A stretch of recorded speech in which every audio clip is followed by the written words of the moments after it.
how are we? We're back at it. It is Monday, and we are taking a look at multiplication this week. We're going to be doing two different things for multiplication this week.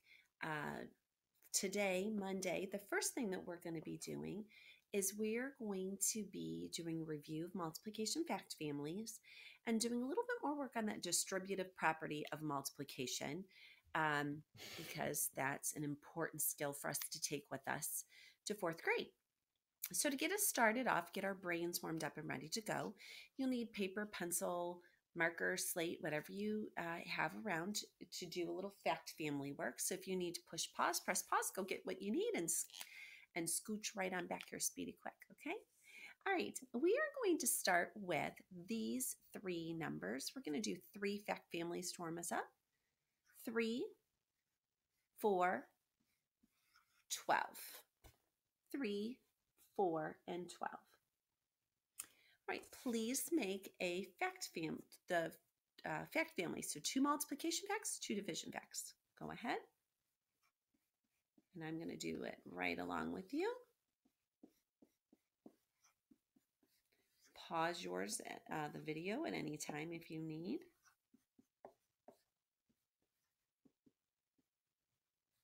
Okay, if you're ready to check yours with mine, then take a look. If you're not ready, press pause. Okay, so we're ready to check.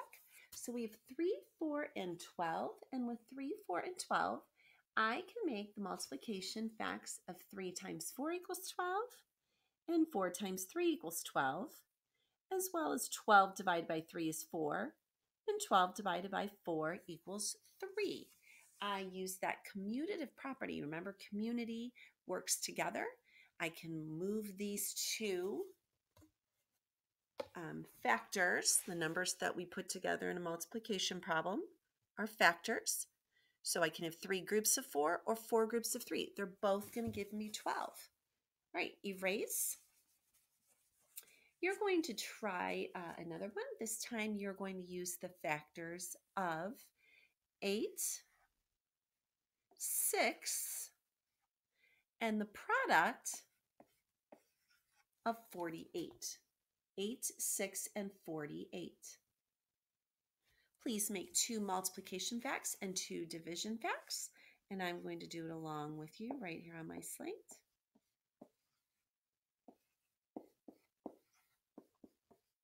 This makes me wishing we were sitting in our gathering area in our classroom. All right, when you are ready, flip yours around so you can look at yours with mine. If you're not ready, press pause and come back when you're ready, okay? All right, so we have those 2 factors, 8 and 6. So with the commutative property, we can either make 8 groups of 6 or 6 groups of 8. They're both going to give me the product of 48. Doesn't matter which way I put them. Same thing with commutative property. I will start with 48 with my division, and I can do 48 divided by 6 equals 8, or 48 divided by 8 equals 6. With these 3 numbers, I can know 4 facts. All right, let's erase. Let's do one more. All right, this time let us do the numbers 7, 4, and the product of 28. So I have the factors of 7 and 4 put together going to make the product of 28. Go ahead and do your, 2 multiplication facts and 2 division facts.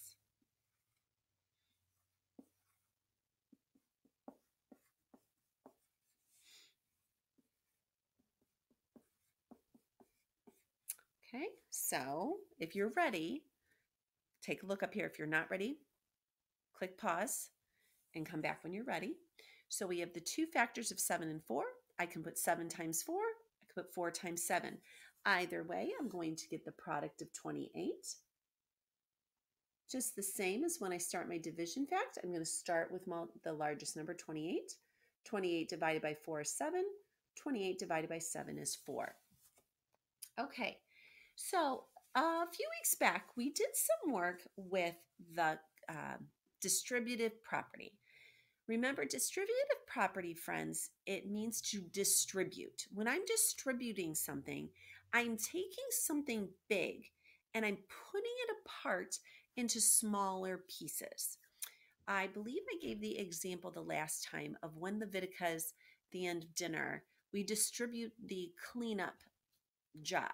All right. Now, one person doesn't sit in the kitchen and wash all the dishes and dry the dishes and put the dishes away and put away the leftovers in Tupperware and wipe off the counters and tabletops. No, we distribute that big job. It's a great big job after dinner to clean up and do the dishes and put everything away.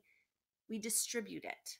So the other night, Mr. Vitica washed the dishes, Kimmy dried the dishes. I took all of the leftovers and put it in Tupperware, and then Bobby wiped the tabletops and the counters, the tabletop and counters off. So everybody did a little job rather than this great big massive job. So today we're going to work on the distributive property a little bit more because it's a really important skill that we need going into fourth grade, and we've sort of touched on it. We're going to do it a little bit more. I'm going to press pause for a minute because I'm going to move to the other side of the room, and then just to remind us of what distributive property looks like. So be back in a sec. Okay, so we're back. I moved to the other side of the room. So you might remember when we were learning a little bit about area, I used this teaching chart as a distributive property. And I showed you a rectangle that was 6 tall and 3 wide. We're working on knowing our multiplication facts fluently, easy peasy, like we know them, like we know our name. We're not quite there yet, and especially with us being away, I'm sure some of you, I bet some of your parents are having you work on multiplication facts. And if you're on extra math, if you've made your way to multiplication, you might be working on them, but not the way we would be if we were in the classroom. We would really be ramping up daily and weekly drills on multiplication facts at this point. So if I am given an array like this, a set of squares, and the numbers are too large, I can break it up and distribute it and make it into smaller problems. So for example, the one I have here, I broke this up. And so instead of it being 6 high, I broke it up so that it's 4 high and the other section is 2. So I broke it up into the problems 2 times 3, 2 times 3, and 4 times 3. And I distributed them and I made them into a smaller part, okay? So if you still have your slate and marker, I would like for you to create for me just a rectangle. You don't have to put any squares in it. Just make a large rectangle. And I want us to imagine that it is 7 wide, okay? Then I want us to imagine that it is 6 tall.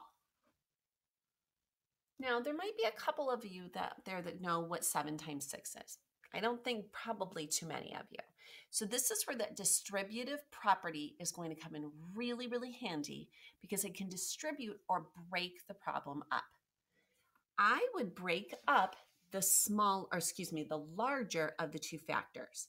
So you're just going to break it up into 2 smaller pieces by thinking, how could I break up the number 7? So I'm thinking I could break up the number 7 into 5 and 2 because I know 5 plus 2 equals 7.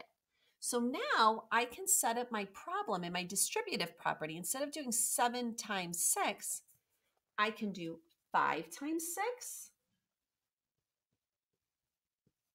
And I'm going to put that parentheses around it because remember that lets you know you have that part to do first separately. And then I'm going to do 2 times 6. And then I'll just put those 2 chunks together. So let's do that work. So 5 times 6, 5 groups of 6 or 6 groups of 5 are 30, plus 2 times 6 or 2 groups of 6 are 12. So now I can add this up. 30 plus 12 equals 42. I have found the area of this rectangle using that distributive property, or breaking that up into smaller, easier to digest chunks, okay? I miss you guys for a lot of reasons, but I really miss you when I forget things on the other side of the room. I gotta pause the video again and go get my eraser. I'll be right back. Hold on a second. I'm back. At least I'm getting my steps in today, right? Okay, let's try another one. So I'm gonna erase that. And if you have a slate and marker, a piece of paper and pencil, I want you to try to do this work as well, okay? Right, make another rectangle. This time, I'm gonna make it really, really long, and I'm gonna say it's 9 wide and it is 4 tall. So I made it look like that, 9 times 4, okay? So nines are a tricky set of problems for many of us, the nines. So I would definitely break up my 9 so I could use my distributive property, distribute, make it smaller. And I know I could break it up any way that I want, okay? So I'm going to break it up into 5 and 4 because for one thing, I know 5s are really easy multiplication facts. They're easier for me to figure out mentally if I need to. So now instead of doing 9 times 4, I'm distributing the work. I'm making it into smaller bits. So I'm going to do 5 times 4. Write that down. And I'm going to put parentheses around it. And I'm going to do 4 times 4. And I'm putting it in parts, but I need to put them back together. So I'm going to put a plus sign in between. All right, so do you see that 5 plus 4 is 9? So I've just broken up that 9 and distributed it into smaller parts. So now I can do 5 times 4. 5 groups of 4. 5 groups of 4 equals 20. 4 times 4. 4 groups of 4 is 16. I'm going to add those together. 20 plus 16 is 36. Okay? All right. So today, friends, you have a page that would have been in your workbook that I've given you. And then if you look at the direction sheet, though, the separate direction and answer sheet, there are 7 problems.